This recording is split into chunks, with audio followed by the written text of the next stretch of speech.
Est-ce que tu peux te présenter, s'il te plaît? Oh, ah.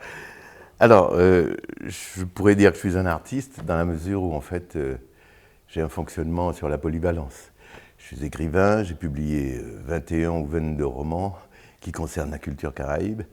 J'ai fait un certain nombre de disques, peut-être une vingtaine, entre les disques bois-bois pour les enfants et les disques de jazz contemporain dans lesquels je suis aujourd'hui. Je suis également plasticien, j'ai exposé au musée d'art moderne à Paris, j'ai fait des choses de ce genre, donc c'est un ensemble. Voilà. Disons que je suis un artiste aujourd'hui martiniquais, puisque je suis dans le pays. Artiste martiniquais, comment ça va? Ça va très bien, parfait. Et alors tu es de passage en Martinique, Mhm. donc on profite de cette occasion. Mhm. Comment va la Martinique? La Martinique, je la regarde avec beaucoup de tendresse, de toute façon. Mais il est clair que c'est un pays qui est enlisé dans une situation très complexe. Les Antillais, les Martiniquais aimeraient défendre leur propre culture, mais on ne peut pas simplement se contenter d'être enfermé dans un îlot et de prétendre que le reste du monde n'existe pas. Le problème que j'ai avec les Antilles, en définitive, c'est que les Martiniquais, par exemple, ne se rendent pas compte.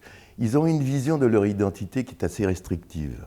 Pour eux, les gens qui existent et qui défendent la Martinique, ce sont des gens qui sont en Martinique. Mais ils ne savent pas qu'il y a toute une génération aussi d'artistes qui sont notamment en métropole et qui se battent pour eux, qui se battent en leur nom, qui font des choses pour défendre leur dignité, pour défendre voilà, leur acquis. Et je fais partie de ces gens-là. Et je suis souvent déçu dans la relation que j'ai avec le pays, dans la mesure où voilà, c'est une zone apparemment à laquelle il ne s'intéresse pas. En tout cas, il s'y intéresse du point de vue de la musique, puisque je vois toujours revenir les mêmes musiciens dans les festivals. Mais je peux par exemple dire que je n'ai jamais été invité par le moindre festival de jazz en Martinique, alors que ma musique passe sur FIP à la radio régulièrement et que je suis connu pour un travail de métissage avec mes origines créoles, je chante en créole, etc. Bon, donc ça veut dire quoi pour moi? Ça veut dire pour moi me retrouver dans une situation un petit peu voilà, bizarre. Il y a une connexion qui ne se passe pas. Alors, il semblerait que... Je me rappelle d'une anecdote comme ça. Je suis allé voir des gens qui étaient responsables d'un festival ici pour leur parler un jour, leur dire, écoutez, je ne comprends pas, comment se fait-il que vous n'ayez pas fait la démarche de venir me voir, notamment. Et le type me dit, mais il faudrait que vous déposiez un dossier. J'ai éclaté de rire. Ça me paraît tellement pathétique. Je veux dire, c'est pas ça la démarche. La démarche, lorsqu'on est un responsable culturel, c'est de s'intéresser à ce qui se passe et d'aller faire la démarche D'aller vers voir les les artistes. artistes. D'aller dire, celui-là, je le veux, je pense que ça peut avoir un sens de faire venir un tel ou un tel. Mais là, s'il faut en plus que je me batte dans mon propre pays À faire un dossier. pour expliquer que j'existe, là, j'ai laissé tomber. Donc, on verra bien comment les choses continueront à se dérouler. Mais en ce qui me concerne, moi, voilà, je continue à faire mon travail. J'ai l'habitude de le faire comme ça. J'ai l'habitude de ce silence, de cette résonance. En revanche, je trouve que les gens de la génération, on va dire, il y a cette génération de jeunes aujourd'hui qui sont branchés sur une culture particulière, que je connais bien sûr, mais ceux de la génération d'avant n'ont pas oublié les bois-bois. Ils n'ont pas oublié Roland Rival, ils n'ont pas oublié tout ça, et je m'en rends compte lorsque je sors, lorsque je rencontre des gens au restaurant ou n'importe où, que quelqu'un vient me voir et me dit « Vous savez, monsieur Rival, l'importance que ça a eu pour moi, votre travail. » Et tout ça, pour moi, c'est ça la vraie récompense. Et précisément, donc tu parlais de la relation avec la Martinique, mais les gens te connaissent. Tu as sûr. inventé Bois-Bois. Bien Bois-Bois, sûr. c'était des marionnettes à la télévision. Bien sûr, mais c'était aussi une démarche. J'ai été le premier à utiliser le créole à la télévision dans une émission, justement à cause d'une émission pour les enfants. Et je faisais venir des enfants, ça s'appelait Télé-Jeunesse. Et quand ils venaient, ils venaient de partout. Et je me rendais compte que parmi eux, il y en avait qui étaient un petit peu plus timides que d'autres parce qu'ils n'osaient pas se lancer dans le français. Alors je me disais, mais prends-le un moment, petit garçon, enfin, non, nous voilà. Il y a eu des centaines de coups de téléphone de gens pour dire comment ils parlent créole à la télévision. Et alors qu'aujourd'hui, je vois bien que la situation est acquise. Mais bon, ça fait partie des choses, des combats qu'il faut mener en avant-garde avant que les conséquences puissent apparaître dans le fil de la culture normale, quoi. C'est ça. Alors, au début, tu disais, je suis écrivain, plasticien, musicien. Donc l'ordre, c'est bien ça. Tu es d'abord écrivain, tu es plasticien. Tu as écrit plus de 20 livres. Tu as beaucoup de livres, et tu le disais tout à l'heure, des livres tournés vers l'histoire de la Caraïbe, l'histoire de la Martinique. Est-ce que c'est un passage obligé pour un artiste ou un auteur antillais et martiniquais? Est-ce qu'il y a un devoir de mémoire, une obligation de devoir de mémoire? Enfin, peut-être qu'aujourd'hui, ce devoir-là n'est plus aussi important dans la mesure où le travail, justement, a été fait. Mais je pense être quasiment le seul à avoir écrit une série de romans historiques depuis les origines de la Martinique, c'est-à-dire... La montagne d'ébène... Avant ça, il y a eu le sang du Roucou. Et le sang du Roucou, par exemple, c'est la découverte de Christophe Colomb par les Caraïbes, pas l'inverse. Ce n'est pas Christophe Colomb qui a découvert les Antilles, c'est les Antilles qui ont découvert juste un extraterrestre qui débarquait comme ça avec son bateau et ses guns pour pouvoir décider que ce terrain-là lui appartient au nom de la roi ou de la couronne. Bon, moi, mon premier roman s'appelait Martinique des cendres, édité aux éditions Olivier Orban. Il a été sélectionné pour le Goncourt, etc. Enfin, il y a eu tout un truc. Et quand je suis revenu au pays, à l'époque j'y habitais, pour faire des signatures dans les librairies, un jour j'ai rencontré un pêcheur du François qui avait décidé, parce qu'il connaissait ma musique, Bois, il avait décidé de ne pas aller pêcher ce jour-là, parce qu'il a entendu dire que j'écrivais des livres et que j'allais signer un livre dans une... Alors c'était un fan, un vieux monsieur, il est descendu. Et puis il est arrivé me voir, il me dit « Monsieur, je suis venu pour faire signer mon livre ». Mais le roman en question, c'était un roman très littéraire, avec voilà, je me suis rendu compte que ça aurait été difficile pour lui de le lire. Il a lu ça dans mon regard. Et il m'a dit « Vous inquiétez pas, c'est pour ma petite nièce ». Et je lui ai dit « Ah bon ?» Il dit « Oui, elle passe son BEPC ».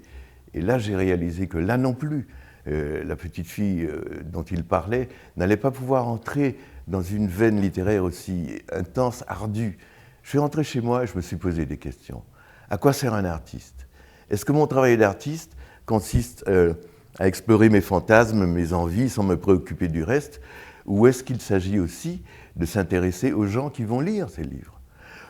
Lorsqu'on est en métropole, on ne se pose pas ce genre de questions, on fait les choses.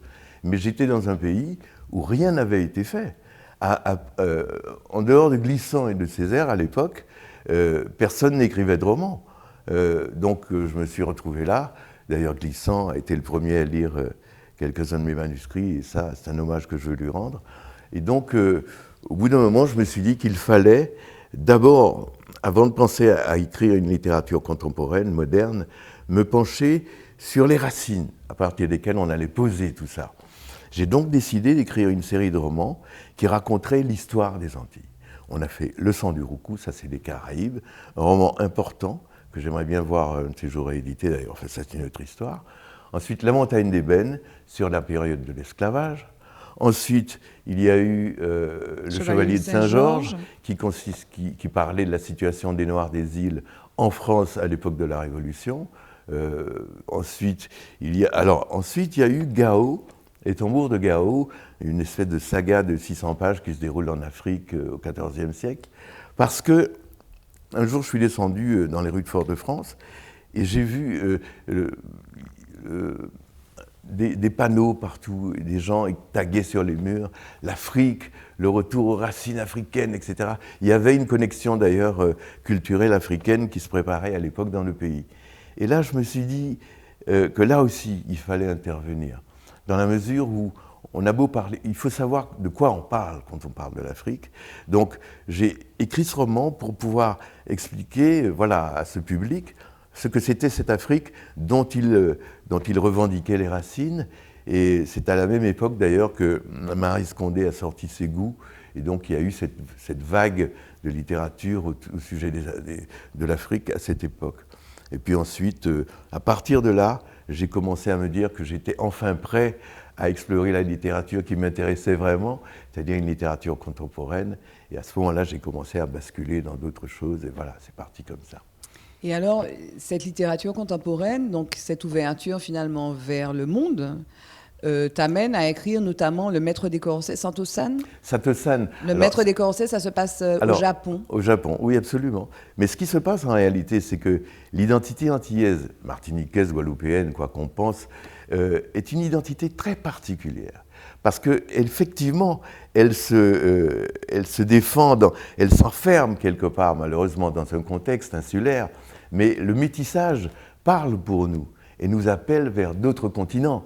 J'étais stupéfait de voir ici qu'il y avait par exemple des gens qui appartenaient à un mouvement spirituel japonais, qui faisaient de l'ikebana, qui faisaient ce travail sur les fleurs, qui allaient au Japon, etc.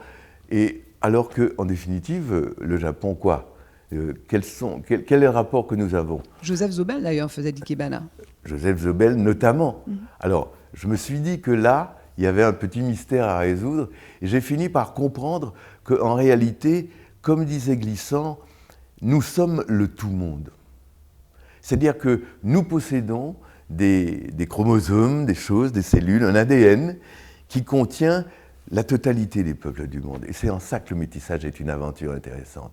Parce qu'elle nous permet à la fois de nous situer sur un ancrage personnel, le tambour bel-air, toutes ces choses, mais en même temps de nous projeter dans d'autres continents et dans d'autres cultures sans avoir la sensation d'être étrangers à ces mondes. Et c'est là où nous avons une richesse qu'il s'agit de mettre sur la table et de défendre, parce que cette identité-là, c'est elle qui permettra, à mon sens, au monde d'évoluer et de devenir ce qu'il doit être, c'est-à-dire un métissage général pour qu'une fraternité puisse avoir une chance de s'installer entre les hommes et qu'on ne finisse pas tous avec des kalachnikovs en train de s'entretuer dans tous les lieux. Voilà, il y a un travail là à faire qui est un travail pas seulement d'amour, mais de reconnaissance de soi. Et de se dire que, de temps en temps, sortir mentalement du contexte insulaire et se rendre compte que nous vivons sur une planète appelée Terre, qui est une boule qui tourne dans l'espace sans qu'aucune ficelle ne la retienne. Enfin, c'est quelque chose d'absolument insensé, la situation de l'homme sur cette planète. Or, ce genre d'émerveillement, nous l'avons perdu. Les gens se lèvent le matin, on boit café, moi, faut que moi aller faire ceci. Mais attends, 2 minutes. On se pose, 1 minute par jour peut suffire pour comprendre ce dont il s'agit. Et comprendre que nous ne sommes pas là juste pour consommer, dépenser, exister, dire que c'est en ouélélé, mais aussi prendre conscience que nous sommes le résultat d'un miracle absolument sidérant sur lequel personne n'a de réponse précise à apporter. C'est seulement ces mots-là, c'est là qu'il a dit « Ah, moi, si j'avais su !» Mais non, c'est pas ça qu'il faut dire. C'est-à-dire « Je savais !»